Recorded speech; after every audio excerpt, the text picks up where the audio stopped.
Hello friends! Welcome to Electrical Design Engineering YouTube channel. You can watch my videos in your language. Follow the steps to set your language. Step 1. Click the gear icon. Step 2. Select audio track. Step 3. Select your language.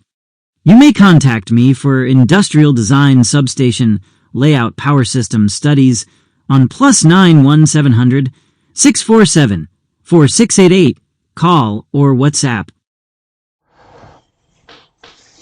Hello friends, this is our lecture number 10 of our free course on DIgSILENT PowerFactory, and in this lecture we will see the outputs and results of the short circuit analysis. In previous lecture, actually this lecture is the continuation of the lecture number 9, and in the previous lecture we have seen what are the inputs required for the short circuit current to perform the short circuit analysis, and now we will see what are the outputs of a short circuit analysis. We have briefly introduced to you in the previous lecture that the outputs of the short circuit analysis are initial symmetrical short circuit power MVA and initial symmetrical short circuit current in kiloamperes, and peak current and the breaking current. Now we will discuss more in these things. When you perform the short circuit analysis, you can see here I have performed the short circuit analysis. We have obtained the 4 parameters.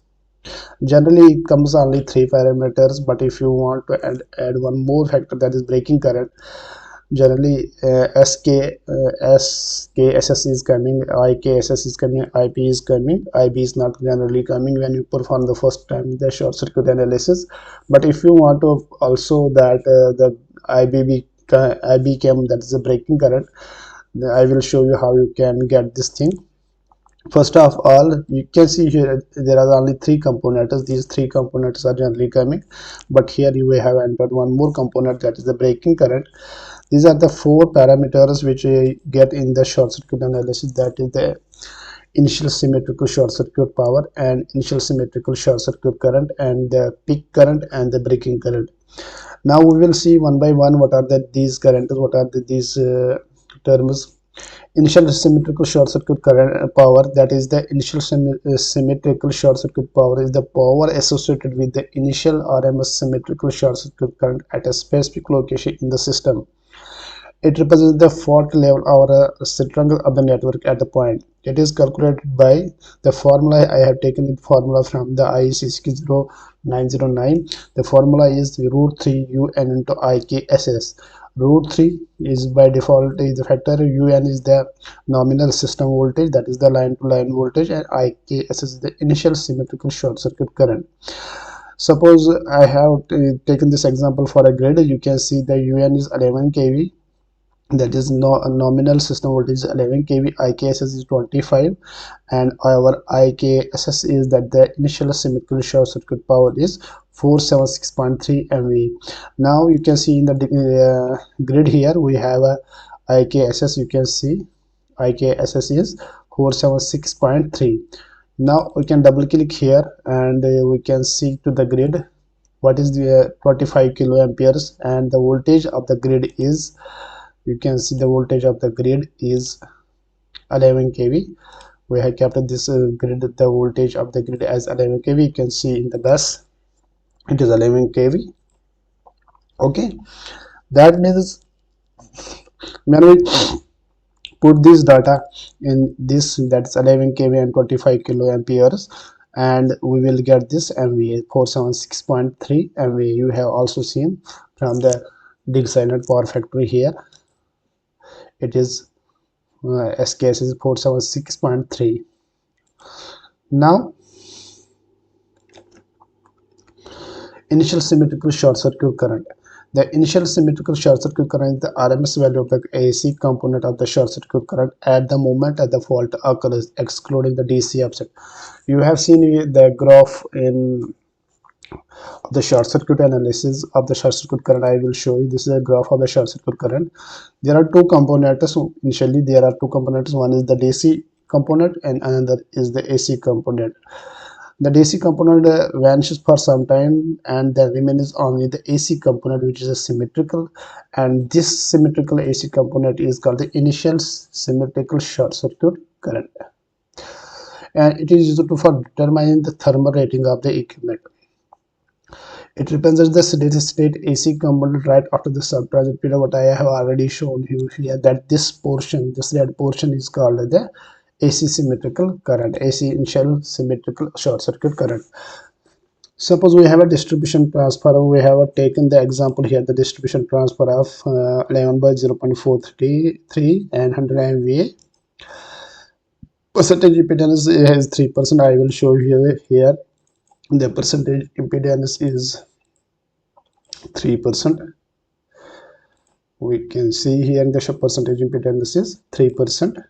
Okay, and the formula for calculating the initial symmetrical current is S divided by root 3 into V. This is just a formula of power formula. Here the S is the capacity of the transformer, that is 100 kVA, and root 3 voltage is the LV side. We are calculating the short circuit current on LV side. It is 0.433. It is the current comes is 133.34.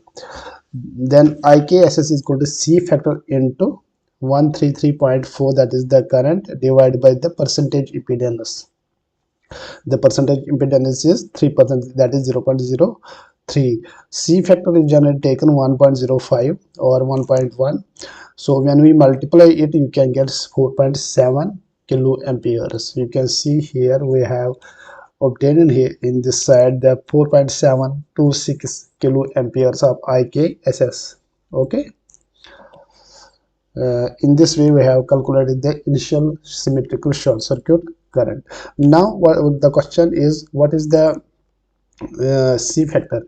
C factor is a multiplier applied to the nominal system voltage to account for the pre-fault voltage deviation when the calculating short circuit current. It is the multiplier to apply to account for the pre-fault voltage deviation. Typical C factor values are as per IEC 6009 is 1.1. It is a typical one. Sometimes we take in 1.05 also. Now the third component is the peak current. Now the third component, that is the peak current. Peak short circuit current is the maximum instantaneous value of the short circuit current that occurs immediately after the fault, including both AC component and DC component. We have seen that in initial symmetrical short circuit current the DC component is not included, but in the peak current the DC component is also included. You can see in this graph. Initially the current is very high because there are two components. One is AC component and another is DC component. This is the initial peak current. This is the peak current. Initially, what is the, when the fault occurs, what is the initial value, what is the peak, what is the initial value of the current? Because at that time two components are present. One is AC component and another is DC component. The maximum value of the current will be there. So that is called the peak current. And IP is equal to K under root of 2 KIKSS, that is initial symmetrical short circuit current. K is the DC offset factor depending on X by R ratio. Its value lies between 1 and 2. K is the DC offset. If you want to know how to calculate the K, it depends upon the X by R. If you want to know how to calculate the K, DC offset factor, then you can comment on my video and I will make a dedicated video on that, how you can calculate the DC offset current, DC offset factor. IP is equal to K into root 2 KIKS. We have taken that DC offset factor as 2 and root 2 into IKS is 4.726. It becomes 13.36 amperes, 13.36 kiloamperes, because I have taken the IKS in kiloamperes. You can see here the IP is 13.357 kiloamperes.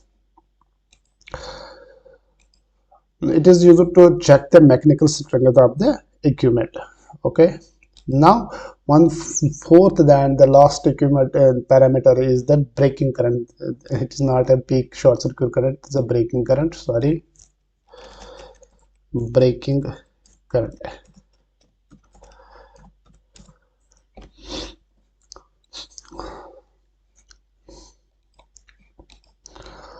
Short circuit breaking current is the RMS value of the short circuit current at the instant when the breaking circuit breaker contact separate and interrupt the fault current.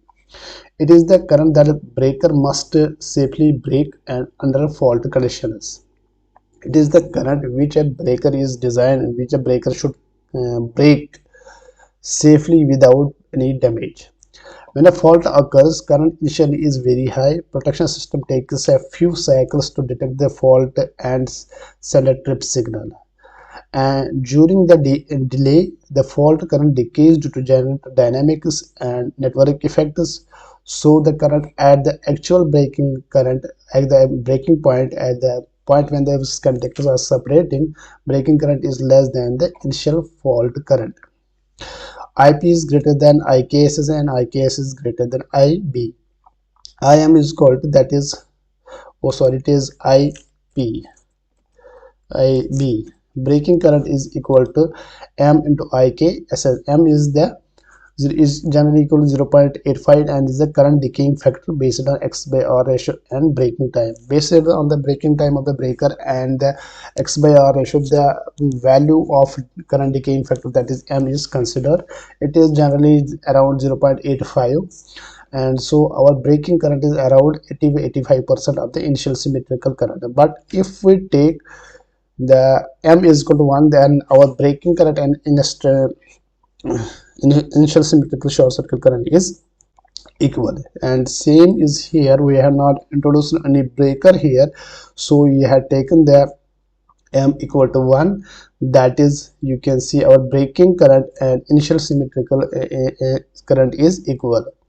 You can see also here that breaking current IB is 4.726 and IKSS is 4.726 because we have not introduced any breaker here, so it has considered the M is equal to 1. Now what one more thing is that now we have to perform the short circuit analysis at particular cable and particular length of the line. This is the you can see, and this is the our model, and you can see one more. First of all, I will show you, this is the short circuit analysis I have performed, but I think the lecture has been gone very much lengthy.